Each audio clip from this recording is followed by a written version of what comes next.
I just watched the nigga spend 5 days at the club.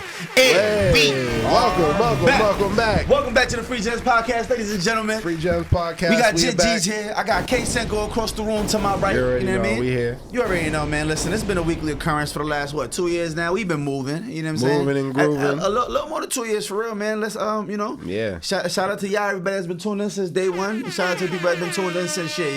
If you subscribe today, shout out to you. You know what I'm saying? You're more important. You're just as important as the first subscribers. Yes, yes. And if you're new to this, listen, buckle up. It's gonna be you're gonna enjoy this because we got a lot to go through today. We got a lot to go through for the future. We got a lot of new things coming up. So listen, not for nothing, my man's we discovered how AI can like enhance anything in life. So like, listen, if you're not working with AI, you're not doing the right thing. Nah. AI is the future. That shit is here. Believe in it. Okay. I told you I'm working. Bro, I'm working. Just know. Listen, once it pop, I'm gonna let you know. Once it really pop, yeah, we going up. Yes, sir. But so I mean, listen, we just had a great episode. We had a legend in the building. Shout out to Crazy Legs. Shout out to Crazy Legs. Yeah. Oh my gosh. Super excited to put that out for y'all and shit just for us because that's really like a real legend. Like should not be understated. And I feel like a lot of times the word pioneer and legend gets thrown around very loosely, but. That one, he's not too many times do you actually meet the person who invented something. Like, exactly. Like imagine a motherfucker invented a 3-point shot. It's like, you're like, yo, there's somebody goodness. there who really invented that. Who was on the first hip hop tour ever? Literally. Like what? Yeah, the first crazy. Curated show. Yeah. Like what? The first hip hop show. That's crazy. So so shout out to Crazy Legs, man. Appreciate you stopping by. Listen. It's been a crazy week because there's a bunch of topics we got to dive into. I don't know where you want to start at.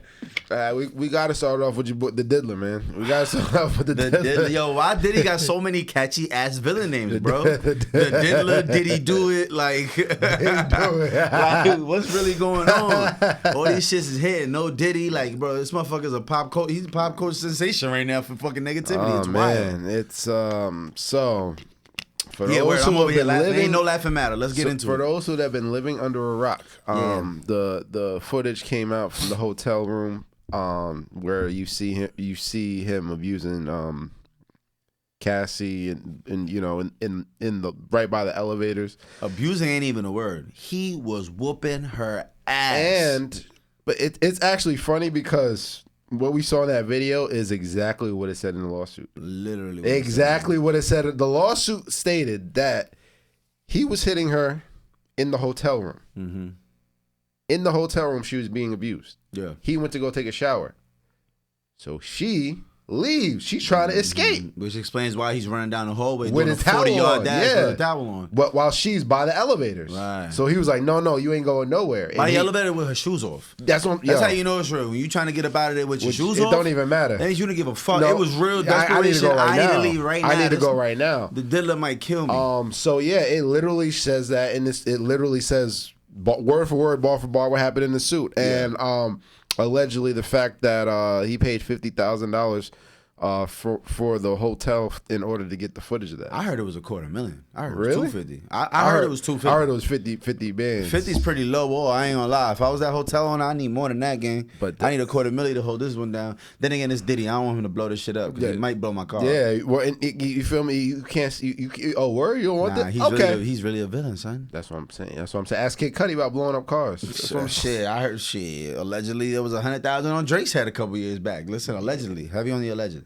But listen, I'm starting to believe everything I heard about. You're starting to. I told you. I've been on this. Check. Let the record reflect. My boy Senko was saying buried Diddy under the jail about 2 months ago. He's not been playing. I'm not. See, I didn't need the tape in order to make the realization. You know when. Well, like I said, if you look at a large period of time, and then you see people from different elements of his life, and they're about saying the same thing, and it's adding up. The pieces of the puzzle just fit. Yeah. You know what I mean? It's not like this is the only allegation he's ever had in his career. No. Like this is coming out of left field. So I just put the pieces together. I didn't need to see the footage. It did nothing for me. Yeah. It did nothing for me. I seeing the footage didn't make me think any less of Diddy than I did before the footage. Personally, I'm not gonna lie though, that shit really broke my heart, bro. I'm not gonna. lie. But some people needed to see the footage, you know. But some people, and before, you were a little skeptical, like, let's see the evidence come out and everything. Hey, this might be a money play, You know what it was? It wasn't even that I was so skeptical. It was that I feel like most of my attention was focused on all the other shit, like the sexual misconduct and the alleged like sex trafficking and all that. My attention wasn't focused on all the physical, all the domestic violence that was going on. Like, so seeing that firsthand, because that got settled outside in civil court. He paid her the $30 million overnight, all that good stuff, whatever. And so it was I was quick to look over that and focus on what the feds were focusing on, which is all these allegations and these charges to come. So the raid, all that shit kind of had my mind kind of blurry. The alleged shooting that happened in the studio and all that other stuff. It kind of blurred my mind. But seeing this video, bro, when I tell you I literally almost shed a tear watching that shit, bro. It wasn't. It was more so because I just know that there's so many people out here that are dealing with abusers like that. Yeah. And that shit really hurt, bro. That hurts my heart. When I saw him kick her in the head, I'm talking, he kicked her like Adam Vinatieri going for a game-winning field goal, bro. Like face to foot to face. Like, he tried to take her head off, bro, and then he went back for a second kick, bro. Like, I couldn't fathom anybody trying to treat a woman. I can't fathom somebody hitting any human, male or female, trying to punt their head like that. And then on top of that, you talking about a woman that's half your weight, half your size, Like, she's not even like a frail, bro, right? She's not even a threat whatsoever, right? Like, if anybody knows what Cassie Ventura looks like, she's a little tiny woman, petite woman, real beautiful. Like, it's just sad, bro, because nobody deserves that. And it's like, I know it also resonated with me like real quick, like, oh wow, like if he's doing that to her, like all those stories been true, bro. The Kim Porter story, all that other stuff. Like, if you're seeing this in 20 seconds, imagine what he was doing to her in the hotel room that you couldn't see. And then think about this. This ain't because a lot of people compared it to like Chris Brown, a bunch of other famous celebrities that got in situations like this. Keep in mind, Chris Brown was 19 years old, bro. This is a 50-something, damn near 60-year-old man, dog. This ain't no new practice. This ain't some shit he just started doing, bro. He been doing this since day one. Especially his generation, like, not for nothing, not the shit on the generation above us, but like people like the generation above us, they were wired real differently. Where like that was like that's what they saw in their household. They saw that in their house, and that was real normal. Like what? Like the conversations around 50, 60-year-olds sometimes be like, "What? You don't hit your bitch? Yeah, like you ain't you ain't never smack it. I'm like, what? You ain't never put your bitch in check? Like that shit is dead normal for that generation. Like it's really crazy to see it unfold on camera. And you got to realize when you talk about the Cassie lawsuit, literally that is like that incident is like 5% in the entire law. Yo, bro. And it's because she knew that was on camera. I feel like that's exactly what they focused on that. And apparently, he wanted her to get plastic surgery against her will. She got the plastic surgery, and then he didn't like it. So a week later, she goes back under the knife and it takes it out. What, bro? You remember when she shaved her head? Yeah, because he ripped her hair out. That's what that was. Yeah, and ended up being a style. It wasn't a style. He literally ripped her hair out. He ripped her hair out. Yeah, yeah. This is all alleged. I'm telling you. Like, you want to talk about like, man, What I realized watching the show Scooby Doo, the real monsters are people. Damn. Everyday people. That's what Scooby Doo. The bottom line lesson of Scooby Doo is the real monsters are people. You want to make all these caricatures, but at the end of the day, you pull that mask back, and it's an everyday person. Whoa! You work at the funeral home. Oh my goodness! I got chills right now. You know what I mean? It's crazy, bro. That ripped her hair shit just fucked me up. Yeah, and everyone thought it was a style. No, he ripped her hair out. Wow, so this has been years and years and years and years of abuse.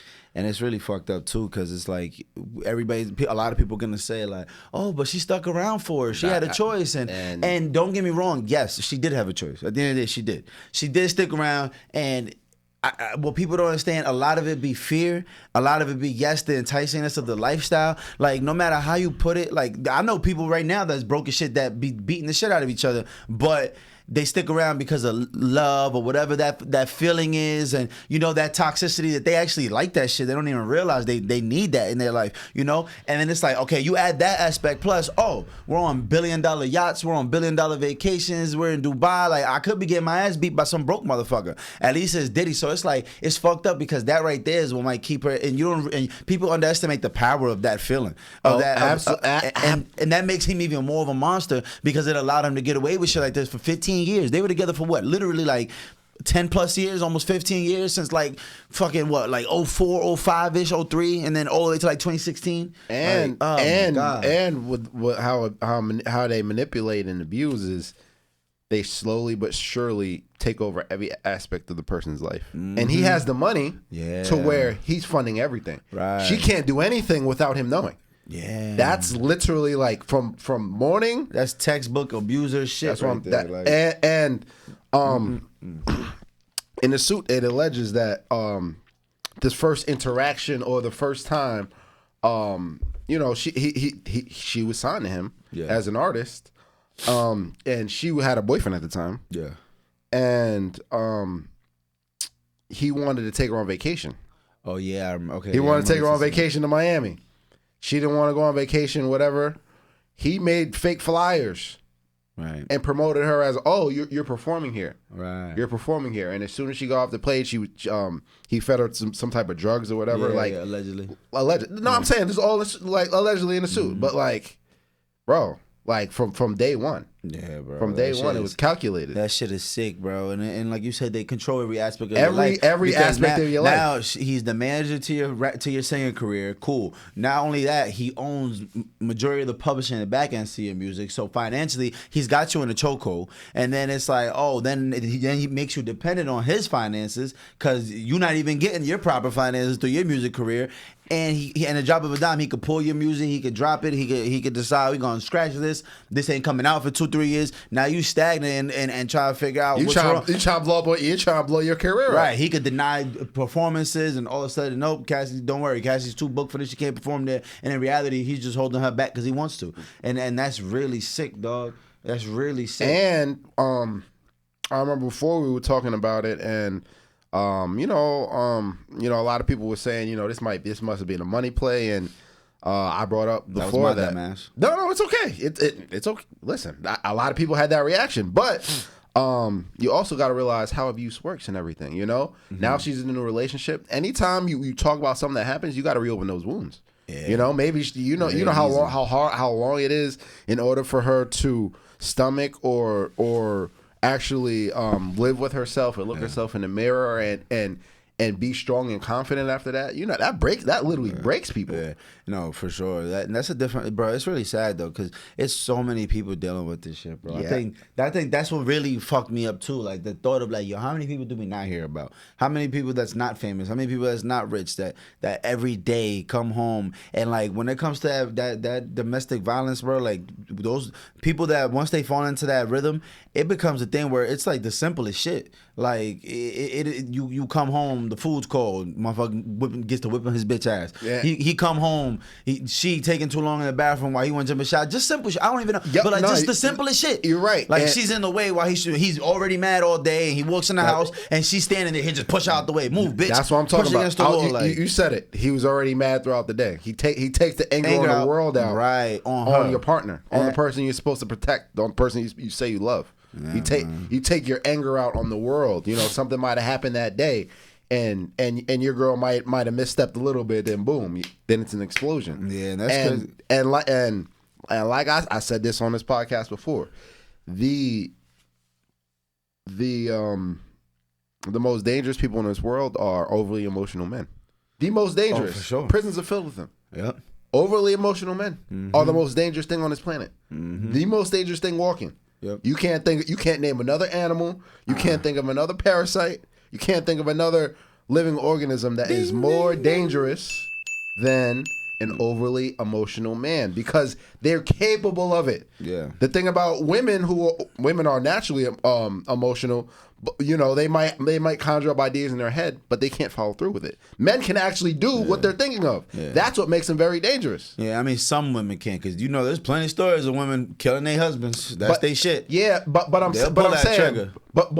saying is a lot of the times you'll see that she'll pour bleach on his clothes. A lot of times you'll see she'll beat up his clothes. She doesn't have the physical capabilities to manhandle this man and beat the shit out of him every day. That's what in order to do that, she focuses on something else to hurt him, but it can't be physical. Men actually have the physical capabilities to put in play exactly what's in their mind. Yeah, but it should be all good to shorty cut your dick off and run down the block with this shit. I seen that story on the news a couple times. You feel me?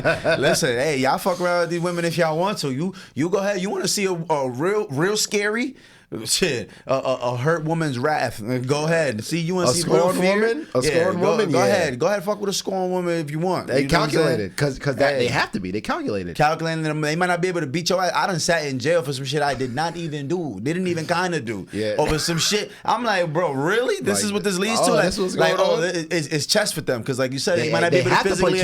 They might not be able to physically overpower you, but that's their defense mechanism. Right. They defense mechanism, and that's also what made me so defensive of Diddy at the time. Was like, oh, okay. I'm like, let's see how this plays out. I've seen stuff like this happen in my own life, so I'm gonna give him benefit of the doubt. Shitty. I feel like one of those white dudes that be like, let's see the camera footage first. Like, no, motherfucker, it was police brutality. Like, this Diddy needs to go to jail. And the saddest part about it is that it's way past the statute of limitation. Because this footage is from 2016, if I'm not mistaken. Yeah. It's 8 years. The statute of limitation in California.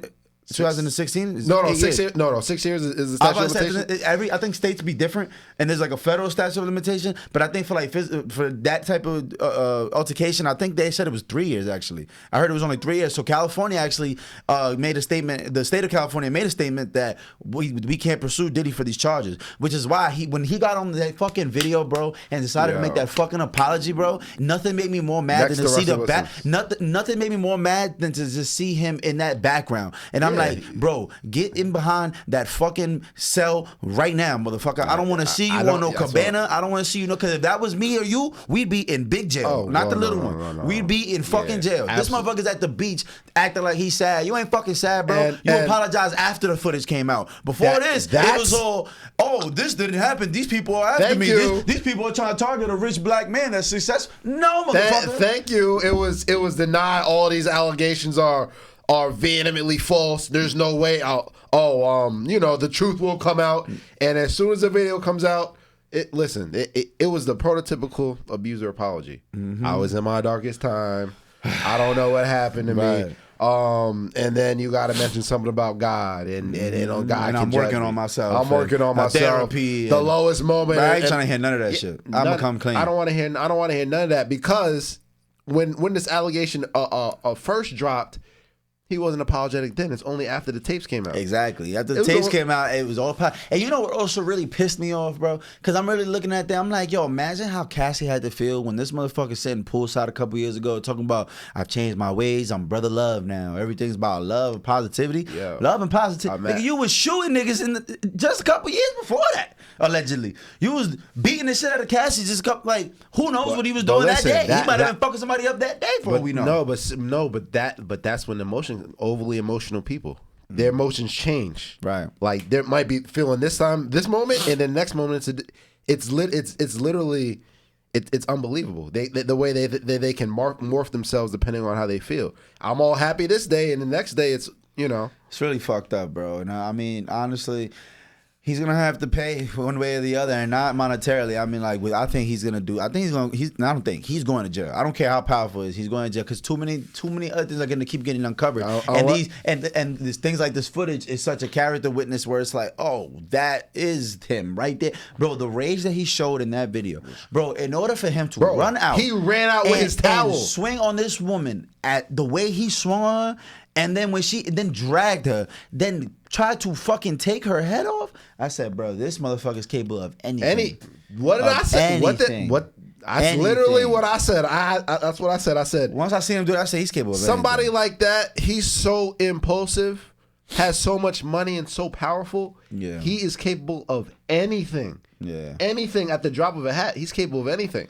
And he's been getting away with so much for so long, he feels untouchable. He can do anything. Yeah. Not only the fact that he can do anything, he feels like he can get away with anything. Yeah, and then he want to be on apology video and Bally next to Russell Simmons. You feel me? Oh, that's where he was at? That's what it seemed like. That's what it looked like he was at.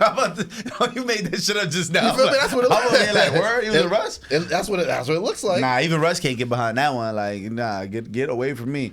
Like, it's really disgusting, man. And, you know, honestly, I'm praying for anybody who's dealing in those situations from a victim side, even from the abuser side, where I'm like, bro, I hope you get the kind of help you really need, and I hope you find it in your heart to be able to change that, because I feel like I said, this is a 50-something-year-old man. He's not changing his ways. This is who he is for real. It's who he's always been. And it's fucked up because, you know, like, the kids, they have to deal with it. Like, imagine what the daughters are going through. The twins? Oh, I feel so bad for the twins. Like, them poor girls, now, all the stories they hear about their mom, now they know, oh, this is true. Now they're probably thinking, oh, maybe my mom was killed by this psychomaniac father that we have. Like, I feel so bad for the twins are the ones I really, really feel bad for, man. Like, bro, when I think about that, I think they're in high school now? That's what I'm saying. These are girls that, you know, kids is gonna fucking tear each other apart, especially if we got the ammo. Like, yeah, y'all might be rich, but oh, your dad is this. Your dad's doing gay stuff with Meek Mill. Your dad's beating the shit out of every woman that he's ever been in contact with. Like, it's bad. It's all the way bad, man. And it fucking sucks because it tarnishes a career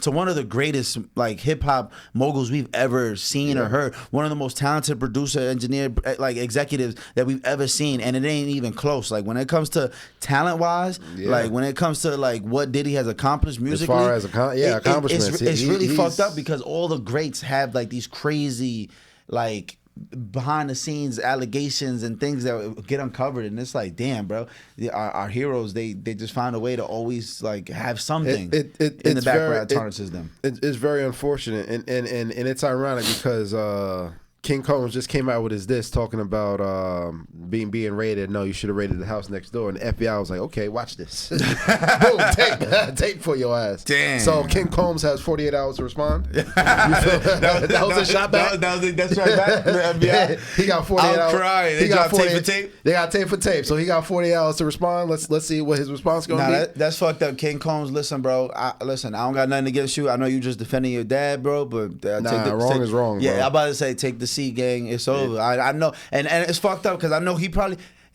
I'm sure he's known a lot, you know, like that. I'm sure, but I mean, parents have a way to be able to hide a lot of stuff. So he might not even known that side of his dad for real. So and even though he's an adult man and all that, I know that shit had to hurt, bro. Oh, like to see your father in that light, that has to hurt, bro. Because these are people that this is the man you idolize. This is the man you look exactly like. This is the man you sound, look, and everything that's you.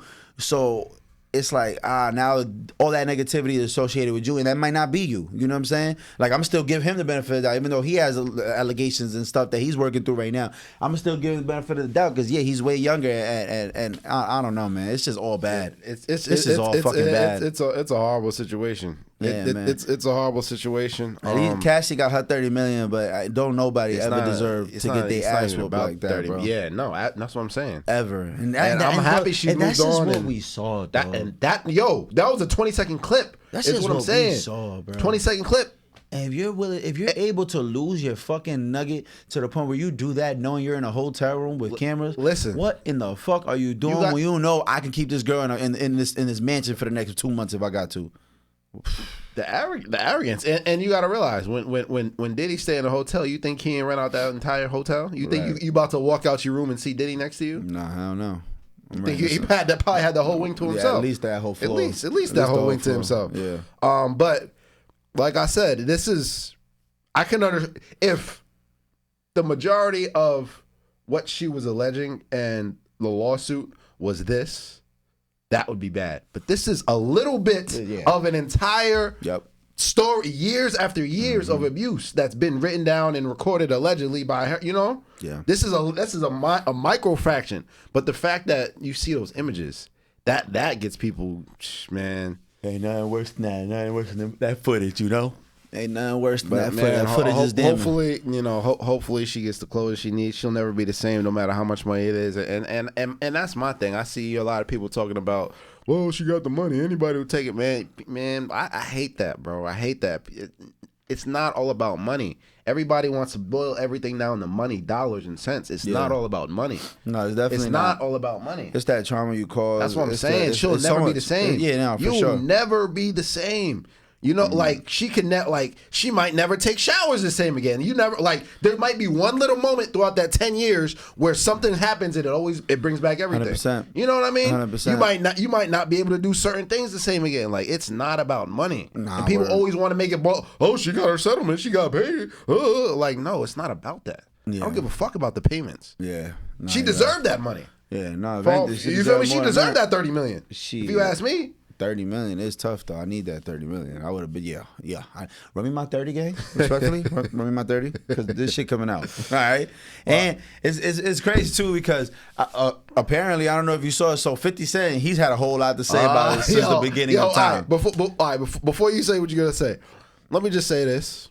50 Cent is an op you don't want to have. He is the one op. He's the one op. People say Kendrick Lamar's the boogeyman. No. 50% is the one op you do not want. And let me explain why. Because 50 not only has been coming at Diddy since the beginning of time, having a field day with this shit. Diddy has every day 50 is posting something making fun of Diddy. The greatest troll. And it's like we didn't even know. So apparently Diddy had the rights to a documentary called Diddy Do It. And I'm thinking that shit was a joke. I'm thinking that shit's not real. Then it comes down in the article, there was a bidding war for millions of dollars. Wait, you said no. 50 Cent had the rights. You said Diddy had the rights. Pardon me, 50 Cent. Yes. So 50 Cent had the rights to the Diddy Do It documentary that apparently has been shot and filmed years ago. And now there's been a bidding war for it. And he just sold it to Netflix for multi-million dollars. Yeah, it was a bidding war from the streaming services. It's like, dog, 50 is the devil. 50 is like, okay, watch this. I'm not even going to troll you. I'm going to go make some millions off your shit you didn't even probably know I had the rights to. Nah, 50 like, is really, bro, 50 is the one op you don't diabolical. want. No, you want to talk about 48 Laws of Power? You want to talk about the art of war?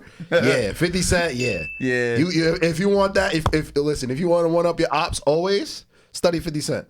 Oh, my mother. If you want to be out 50 different. I knew 50 was different when he interviewed Rick Ross' baby mother after they started beefing. Literally. They got the kid at the crib. Like, I ain't gonna lie.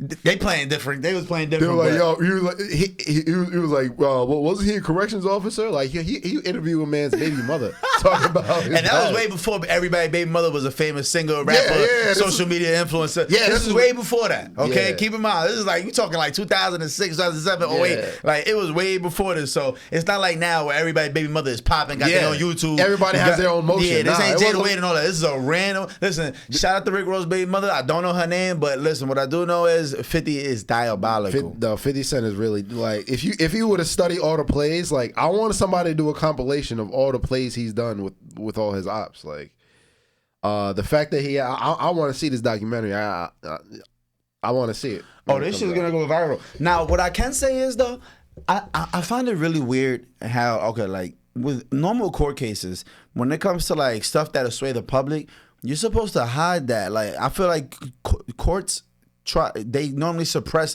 things like that from coming out. But what we've seen in recent times, like the Surviving R. Kelly documentary came out right before he went to trial, or right before he even, I think, got re-indicted on all those charges.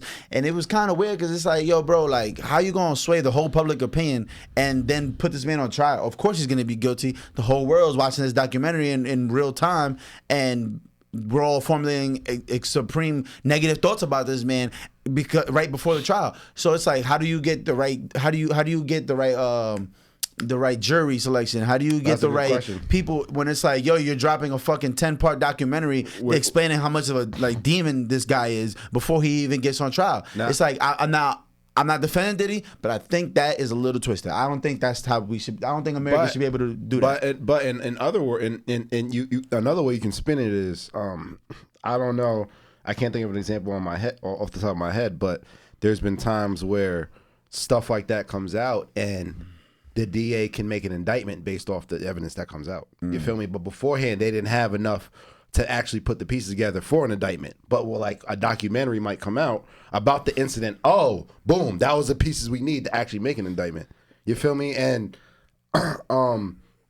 and you know, obviously with this hotel thing, I'm gonna assume a lot of the stuff that is being alleged might be over the statute of limitations anyway. Yeah, but I just be feeling like that's true. A lot of stuff that still paints the public picture, though. That still paints the public's perception of you. Of course. I mean, it's still mad, but it's also like.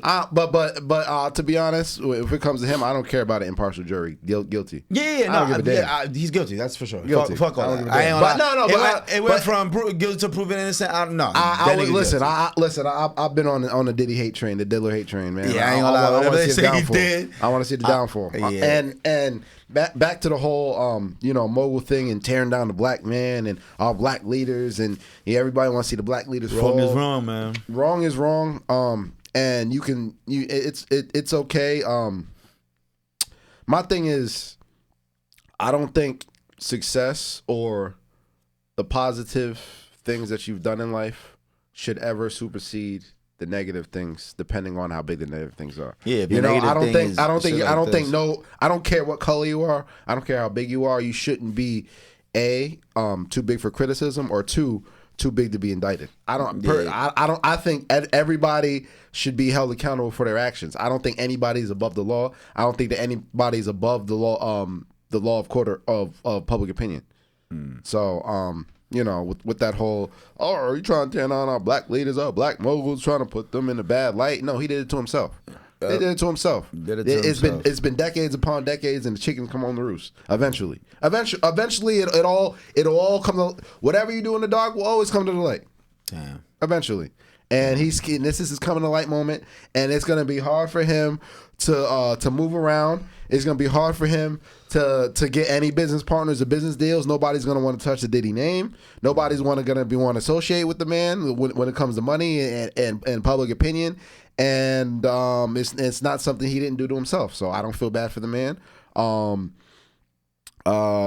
He's not where he should be at the moment. But hopefully soon comes. So I don't feel no type of ways because you did it to yourself. It's not like we're putting this stuff on you. It's been years and years and different people and different and this bodyguard he had and this chef he had it's been years and years of cultivating of different stories and different victims. So at the end of the day, you did it to yourself. I don't really care what you've accomplished in your life. Somebody with that long of allegations, they need to be put under the jail. I don't care who you are. Yeah, the Cassie video alone lets me. I feel like, listen, you got to go do some time, gang. You got to at least go give a good 3 to 5 years off that alone. I ain't gonna lie. And then, I know too many motherfuckers in there for the same shit. Like, there's no way you're not about to go. Obviously, the statute of limitations is over, but we'll see. And we'll see. And then you of course you had other abusers like your boy Floyd out here defending him. Oh, that whatever happens in his house. That's his business. Jesus Christ. Come on. Abusers defending abusers. You know how that goes. Mr. Domestic Violence himself. Mr. Licensed Hands, but wants to beat on women. You know how I've always felt about Floyd. God damn it. You know how that goes. That's another motherfucker I love. I know. I be forgetting Floyd went to jail. Yes. Floyd did a whole year in jail for that shit. I know. Now, with that though, that's what they say, like, oh, I repaid my debt to society, shit like that. Like, but I mean, that don't fall who you are morally. Like, once an abuser, always an abuser. Like, and not only that, you did it. But not only that, it's your stance. Mm-hmm. Not only that, it's your stance. Yeah, the fact that, that's happened in his household. If you didn't hear the statement he made, I didn't hear that at all. If that happened to my daughter, I'd be upset. But that's the choices she made. She decided to be with him. Yeah. Everybody's flaming. I told you about Diddy. I told you about Floyd. Yeah, that's like when Benzino came out, was defending R. Kelly. He was like, she was 13, but in some states it's legal at 15, so it was only 2 years under. I said, Jesus. Yeah, Benzino, shut the fuck up. Yeah, no. Them fucking braids is cutting up the circulation to your fucking brain, gang. What are you talking about? And shout out to Coy, because Coy was like, that's not my father. That's not my father. I don't know. This nigga's wild. She was like, this nigga's wild. And see, my thing is, there's a difference between legal and moral. And when men in particular start bringing up age and, technically this and that, and she's 3 months away from the legal age, or in this state or that state or this jurisdiction, those are the same men. If the age was 12, they'd be justifying 11 and 10. You feel me? If the age was 10, they'd be justifying 8. So there's a difference between moral and legal. Just because it's legal doesn't mean it's moral. So those are the same men. No matter what the age limit is, they be pushing the envelope regardless of what the age limit is and trying to justify it because it's legal. On this state line and that. No. No. So you are not lying. Trust me. I know. Oh, it's 16 here. It's 15 there. Oh, it's really crazy, yo. Because you think about it, all that shit is just like the idea of like having a super young wife. Like just 40, 50 years ago, it was normal for a motherfucker 25, 30 to be walking around with a 13, 14-year-old. Like, it was completely normal. Like, motherfucker would pull up to a neighborhood and run into your future mother who was 14, 15, and this motherfucker was 25, 30, could offer financial stability, and he could just casually, like, hey, go out with her, and they'll get married like next year. Like, that was dead normal. Like, and all that is the way men have been formulating control over women, which is crazy. Like, it didn't even dawn on me. Did you know women couldn't even have a bank account till like 1972 or something like that? I knew that. I know you knew that. I knew that. That's a good point. For the people at home, I forgot who I'm talking to. But like, it's only women have only been allowed to have bank accounts for 50 years, man. Think about like, that. That's insane. Yes. Like, think about their right to vote and all that, but like, you couldn't even have a bank account. And that's why I understand the whole movement toward the feminine movement right now, as far as they weren't able to have so much for hundreds of years. Yeah. To the inception of this country, they weren't involved in anything, and now they're able to make the money that they want. They be able to do what they want. They can open up bank accounts. They can get loans now. So I understand as far as the aspect of being suppressed all that time. But bro, imagine that to the mid 70s, and it was for a while in this country.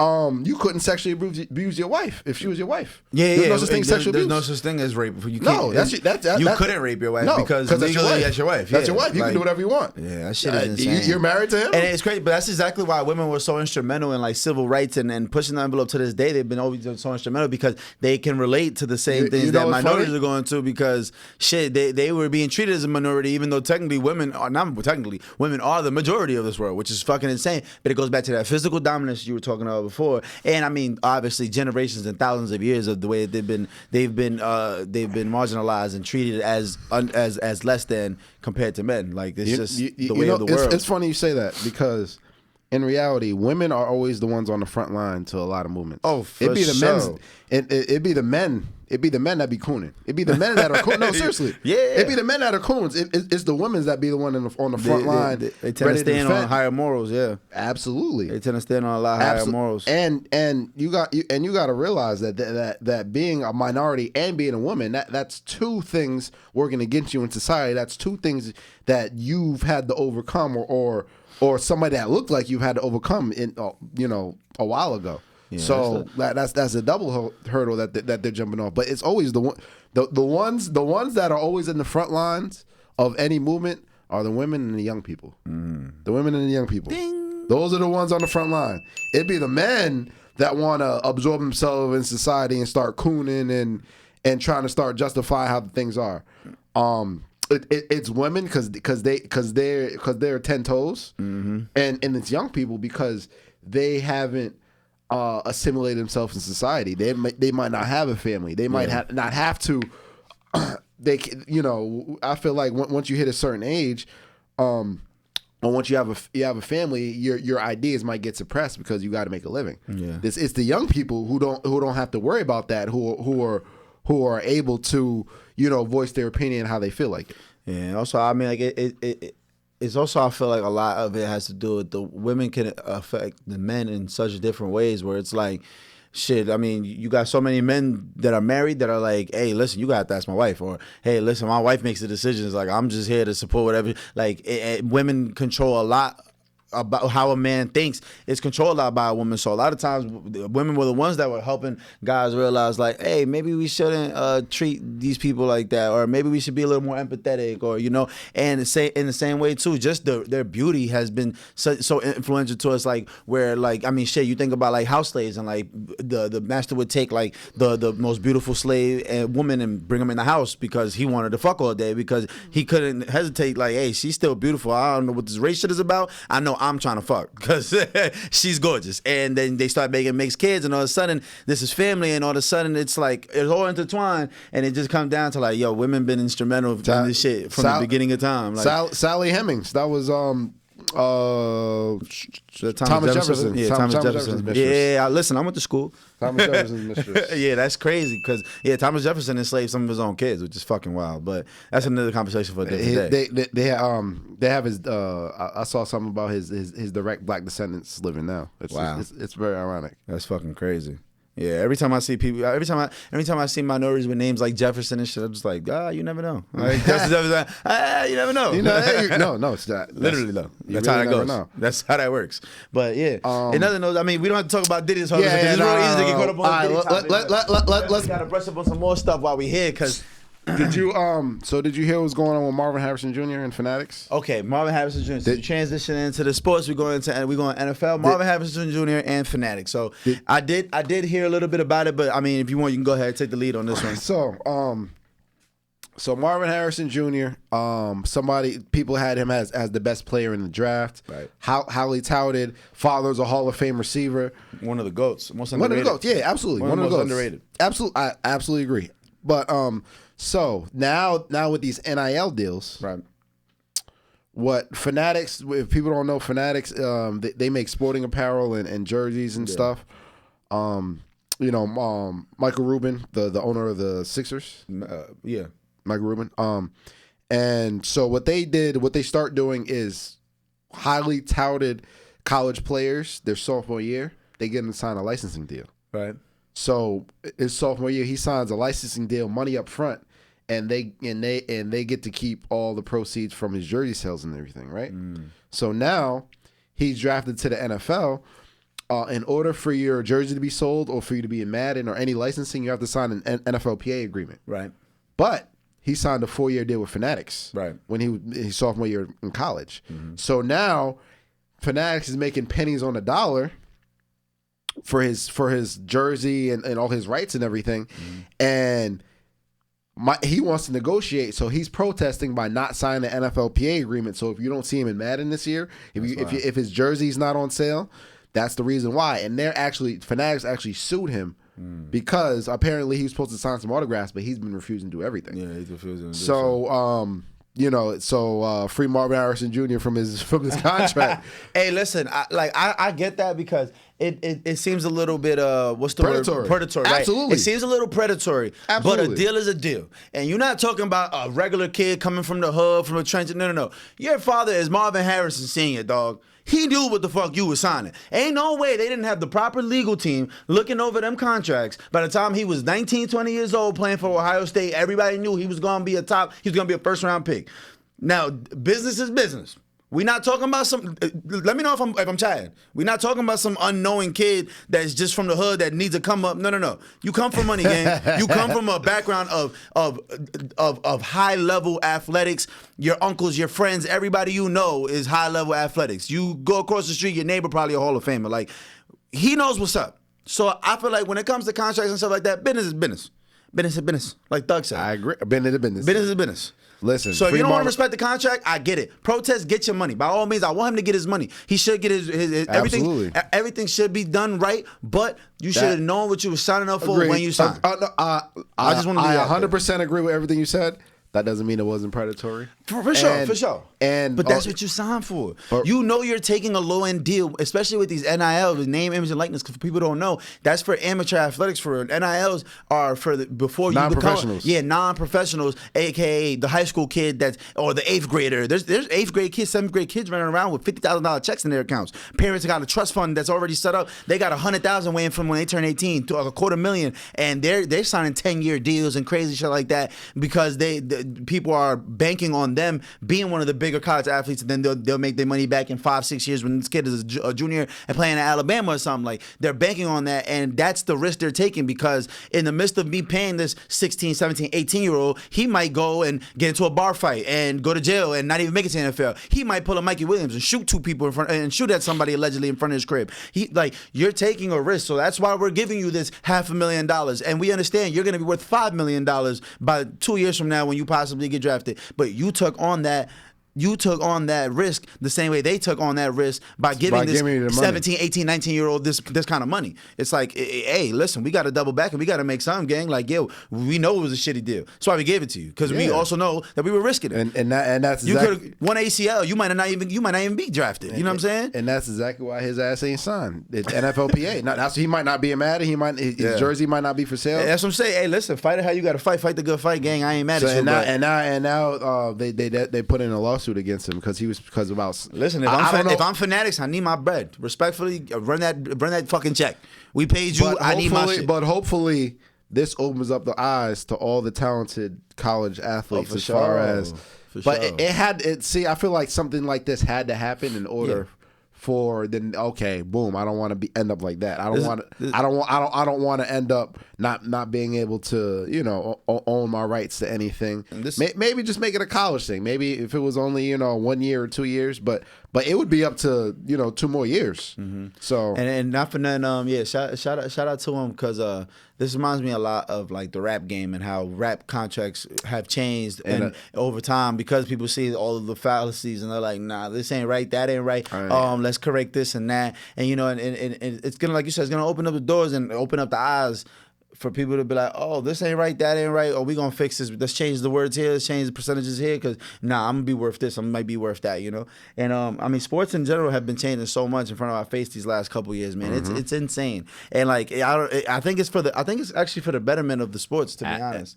Yeah, I love it. NIL changed everything. There's the whole portal idea, and like, hey, we can switch teams. You don't have to sit out a year. You don't have to go down the division in your sport in order to play. To play, yep. Like and not miss out a whole season of playing. So I think it's dope because it's leveling out the playing field. I agree. It's leveling out the playing field a lot. I agree. You see it in all sports, in football, basketball, baseball. You've seen it all in all collegiate sports. Now, I'm still in the opinion that the colleges should be still paying the kids, but this definitely evens out the playing field. I mean, they're making it make sense though. They're making it make sense because the colleges are definitely instrumental in funneling these NIL deals to these players.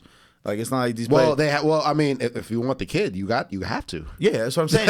So I mean, like, college might not be paying them, but I mean, essentially the same thing. Like, the school is basically. No, it's only you got. How many kids are you getting NIL deals? 3% of college athletes. Is that the actual number? Something like it ain't 10%. Yeah. It's the I mean, if we talking big bags, but I know people that aren't going to the bigger schools and they get a nice little change, nice little chunk of change. Okay, like, but they're probably the top players at those schools. Yeah, I'm talking about percentage wise of college athletes getting NIL deals can't be more than 10%. Is what I'm saying. You'd be surprised. Just because I tat a lot of athletes, especially like high school kids, and I listen. The conversations they be having, they be real forward with it. Like, yo, listen, I'm getting this and that.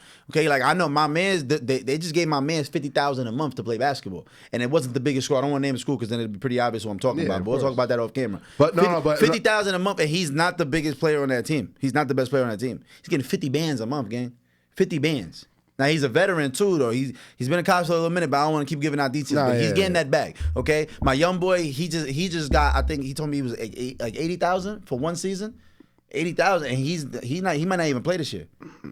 I'm glad these young. I'm just young thinking, guys like, you feel me? But I can't keep giving out details. But I probably know you. I think I already know you talking about when you said it before, but we're not even gonna. Yeah, one's basketball, one's football. And my other man's got $250,000 from you. Not important in school, but from the United States. Listen, my man just got $250,000. He 19. You feel me? He litty.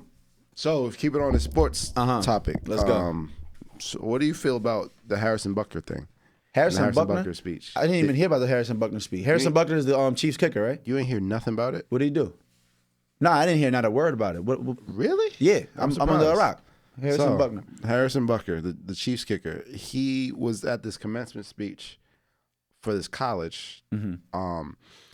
And he was basically it was a Catholic school, I believe, and he's basically giving his ideals out to the kids.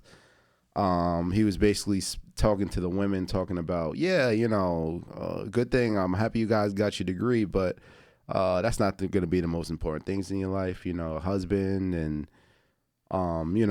make sure you find the right man and also talking about the Pride Month and talking down on LGBT community. What college was this at?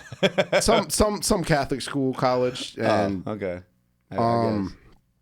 You know, just very a lot of people had a lot to say about what he was saying as far as I did. You listen to it. Listen to it. I'm gonna have to tap in. I didn't even hear about that. So you know, basically talking about his faith and you know, women's jobs are, you know, domesticated and hey, listen, man. As long as you kicking them fucking field goals at that high percentage, I ain't mad at you, gang. Keep that shit, because you could just say all that shit. It's 2024. Niggas not hearing that shit. And you feeding that to your fan base or the people who resonate with what you're talking about. Majority of the world has way past that shit. You can talk that shit, but that shit don't mean nothing for real. Like, at least that's how I'm looking at it, because it's like, the world's so progressive, bro. Like, you can talk that shit, but the rest of the world moving on way past that. We way past all that anti-gay, anti-women. We're way past that. But you say that, but this is I have a problem. My problem is, you know, when all these people are so holy, they talk about faith so much. Yeah. And let's break it down a little bit when we talk about, you know, God and God's ideals, and He makes everybody in His image. And let's talk about love, right? Let's talk about love. Would you agree that love is an emotion, a feeling? For sure. Right. Now, do you think that we can control our emotions and our feelings? You can learn to, but naturally, nah. Like right away, nah. That's like takes decades of training. But when we talk about, let's break it down. When we actually talk about controlling your feelings or emotions, it's not the feeling or emotions you're feeling; it's your reaction to it. That's when we talk about controlling your emotions. You can't control the emotions you're actually feeling. No, you're right. 100%. But when you say control your emotions, it's your reaction to what you're feeling. Outward projection to what you're feeling is what you're really controlling. So you're right. You're right. You can't control your emotions. We are emotional beings, right? Meaning we can't control our emotions. Yeah. Since love is an emotion, you can't control who you love. Yeah. You can't control who you love. If we're all made in God's image, as they say, that's true. This is what I have a problem with on how certain religions are practiced. Because they want to preach high and mighty, they want to judge people for who they love. But if we talk about it, you can't control who you love. Yeah. And now I thought only God can judge you. But we over here being judgmental to people who can't control who they love. And now you have a large percentage of the let's say you're part of that community and you grew up in a very religious household. Now you have to suppress yourself. You can't be who you really want to be. Right, now you're looking in the mirror like, why did God make me this way? Is there something wrong with me? Yeah, wow. You know what I mean? Now you're internalizing it because you grew up in this household and you've been told one thing and one thing's a lie. So now you're imprisoned in your own head. Or you have to fake it and act like you don't feel a certain type of way when you really do. And I think it's absolutely and totally wrong. And I have no qualms in saying that, and I think it's bullshit. And it really hurts me to the core, and it hurts my soul to the core, where people can't live the lifestyle that they want to live, and now they're being judged by people who call themselves all righteous and high and mighty, and think that my problem is I think you should be able to do whatever you want to do with your life as long as you're not hurting anybody. But when you try to impose your ideology on other people, that's what I have a problem with. Oh yeah, for sure. When you talk about there shouldn't be gay marriage because of my religion. Yeah. Fuck your religion. Right. Who gives a damn about your religion? Yeah. I don't care what you got going on. Yeah. Keep that shit in your household. Keep that in your household amongst your community of people who are like-minded and think like you. Yeah. Don't outward project your ideals and tell me I'm wrong. Right. For what I like and who I love. Yeah. When I can't even be controlled. We just went over the fact that you can't control your emotions. Yeah. You can't control who you love. That's true. You know, people and like I said, these are people that are high and mighty, and you know, they want to talk about God and God's will, and they think they're better than everybody when you're sitting here and judging people. But I thought only God can judge. There's so many. There's the practice of certain religions, and how they move. There's such a big contradictions, and I can go a whole episode about the contradictions that a lot of people play. And you know, people want to use religion like a buffet. They want to take out the stuff they want and then ignore the stuff that they don't want. Damn. And then judge people on the stuff that they want. Hard. You know what I mean? Like I can go on a whole tirade about it. No. I'm not here to talk about that, but it's just really frustrating to me how you can go up there and talk about and talk about people in that manner and shame think on you're you, better Harrison. than somebody. Yeah, shame on you, Harrison. Nah. Like For real, it's really annoying, and you know you see people in that community. You see them with identity crisis killing themselves. You know what I mean? Because of people like that and ideologies like that. And they can't really be themselves. Like, it just pisses me off. I just had to get that off my chest. Nah, for sure. I'm gonna look into that and see what he said. But I got the highlights. I got the cliff notes of what he said already. I'm paraphrasing. He said a whole lot of other stuff. But I'm a whole bunch paraphrasing. of other fuck shit. I mean, that's on him. Whatever he feels he believes. Like that's cool. You can believe whatever you want, but now that don't mean nobody else gotta believe that shit. Or when you talk about or when your stance on abortion is based off your on your religion. Yeah. As soon as you bring up religion and what other people should do, it should automatically cancel it out. Yeah, but that's how I feel. When I hear that shit, I'll be like, all right, cool. And ironically, I'll be like, all right, shut up. This country was founded on religious freedom, the First Amendment. Yep. Number one, the First Amendment. Mm-hmm. Freedom of religion, freedom of speech, freedom to assemble. The First Amendment. Mm-hmm. But you want to talk about your ideals and try to make this into the law of the land. Like, nah, fuck that. I don't want to listen. When anyone starts talking about high and mighty and God and talking down on gay people just because of their religion, or talking about down on abortion just because of their religion, I don't want to hear. I don't want to hear anything you got to say. Yeah, I mean, go practice that amongst yourselves. That would be like halal people trying to make bacon illegal because it's the part of their religion, or Jewish people only having kosher food because it's part of their religion. If you want to do that amongst yourselves, you can do whatever the hell you want. Just because somebody doesn't subscribe to what you believe in, you shouldn't be able to put your will or be able to talk about certain people any way you want to. Nah, go somewhere with that shit. You feel me? Nah, facts. That ass. So while we're on sports though, I wanted to make sure we get a little segment in, because I mean, listen, I had took the Timberwolves last week, and listen, Anthony Edwards did exactly what I needed him to do. Shout out to Cat, Jaden Daniels. Listen, Jersey, Nas Reed. Shout out to Kyle Anderson. Listen, the Jersey travel team is playing against the Mavs. They're down 0-1 right now. The Mavs definitely. Bless you. Excuse me. The Mavs stole the game at home, away. Minnesota's home. And Ant didn't even play well. Listen, what do you see coming from it? Because you got the Mavs versus the Timberwolves, and we have the Boston Celtics versus the Pacers. And not for nothing, the Pacers put up a really good fight in that game. They should have won. They should have won that game. They should have won. They should have stole that one. They should have stole that one at the Garden. But I think that the Celtics. I think this was a wake-up call for the Celtics, that they felt like they could probably coast through this series. Yep. But I think it's going to be a dogfight. I think it might go 6. I got Celtics in 6. Celtics in 6? Okay, I like that. What about Mavs, Timberwolves? Mavs, Timberwolves. I think that they match up very... I got Mavs in 7. Mavs in 7? I got Mavs in 7. I think it's going to go 7. All I know is, listen, Tatum, hit me out, gang. This has to be your year. Yeah, it has to be. It has to. You, every time you win the playoffs, which is every year, you're in the Eastern Conference Finals 5 out of 7 years. Listen, I fuck with Tatum. I feel like Tatum is very underrated. I feel like he's gonna break through and get underrated. I don't think he's underrated. Maybe not underrated. You know what it is? I feel like he's on the brink of a championship. Underrated, not the right word, but he's on the brink of getting a chip, and he's gonna solidify himself in NBA history amongst greats just by getting chips.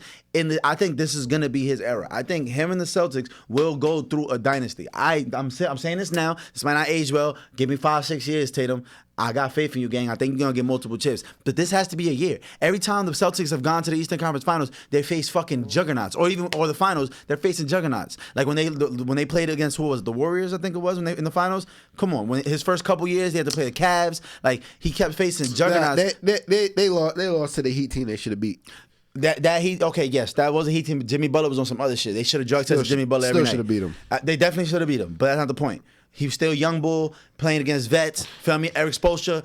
Greatest coach. That's what I'm saying. Let's give some credit where credit is due. You just saying they should have beat him. These are young boys, bro. Jason Tatum's 26 years old, okay? Yeah, no. 26 years. He's not even in his prime, bro. Yeah, that's crazy. That's that crazy. He's not even in his fucking prime. That's what I'm saying. Give him 6-7 years. We gonna see. Because I think if they break through this year, it's gonna be the best. His easiest chance to get a chip. You know what's funny? They said Same for Luka. The Celtics are like the 49ers. They're always in the mix, but they Yeah. never get over the hump. You know what? I compare Tatum right now.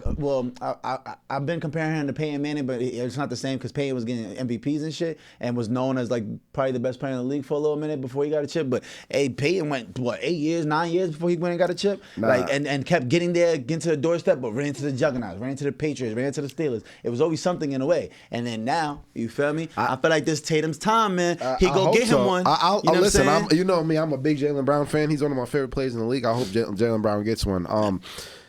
Jason Tatum, he like there's some games he disappears, bro. Yeah, completely disappears. But the thing about the Celtics are so loaded, bro. So Drew Holiday is go disgusting crazy on defense, bro. That shit is nasty. And even offense too. Derek White is unbelievable. Yeah. I'm so glad he cut that fucking hair. Oh my god. Great two-way player. Derek White. They don't even have Porzingis right now. He's been out. But listen, I see. I want the Timberwolves to win it all. I'm not gonna lie. That's what I really want. I want to see Timberwolves, Celtics, and I want to see the Timberwolves win it all. I want just because of Kyle Anderson. Shout out to Kyle. You know what I'm saying? Big shout out to Kyle Anderson. We might have allegedly smoked some weed in 2012 actually 2010 New Year's, but that's alleged. That never really happened. But shout out to personally, I'm rooting for the Mavs. Mm-hmm. I'm rooting for the Mavs for two reasons. I like Luka. And I want Kyrie to get a ring. Fuck second ring. Kyrie pissing me off. I like Kyrie. And I love Kyrie because he's in New Jersey and because he's a fucking problem. But he be blowing my shit. He got his chip. He be all right. I want him to get a ring post Harden and KD. That would be amazing. I'm here for the agendas. I'm here. That's great for the agenda right there. Breaking up that Brooklyn team that winning the ring. Oh man. But I like Kyrie. So that's who I want to win. But whoever, I like the fact that all four teams, whoever wins, it's gonna be a new chip. Think about it. Yesterday I was thinking, what players are currently there who already won rings? Kyrie, right? Drew Holiday. Mm-hmm. Who else? Who else won a ring out of the four teams? Drew Holiday and Kyrie are the only ones that I can think of off the top of my head. And not for nothing too, like. Luka is another one of those players. Like he's gonna break through, and I think they might end up with a dynasty. What I do know is the NBA cannot afford for the Indiana Pacers and the Timberwolves to be in the fucking finals. That would be the nastiest fucking market wise. I don't think Adam Silver's having that. They have to veto that. Like bro, there's no way motherfuckers is not paying $2,500 a fucking nosebleed seat to go to Indiana, gang. It's not happening. Motherfuckers is not going to Minnesota paying $500 a night in these hotel rooms at the Holiday Inn where they go from $100 a night to $500 a night just because of the finals. Like, that's going to be fucking terrible. But at the same time, I'm Adam Silver not having that. They better veto that shit because nobody's trying to go to Indiana go to fucking or go to the Timberwolves. Now, Mavs and the Celtics, we can go to Dallas. Dallas is a movie. You go to Boston, it's a movie. You know what I'm saying? But they both got history. Good luck out there. Listen, I'm gonna take Mavs for the whole chip. You know what I'm saying? We're gonna see how this ages. I got not Mavs, pardon me. Timberwolves for the chip. I need Timberwolves to win the chip. Right. Listen, the New Jersey All Stars need that chip, bro. I listen. Either way, we'll see what happens though. Yeah, but on that note, man, we appreciate y'all. Listen, our time's up. It's been a Free Jazz podcast. Y'all go ahead and make sure y'all tap into the Crazy Legs interview. Y'all make sure y'all buy y'all tickets. Hinchcliffe Stadium, August 31st. The PRS event.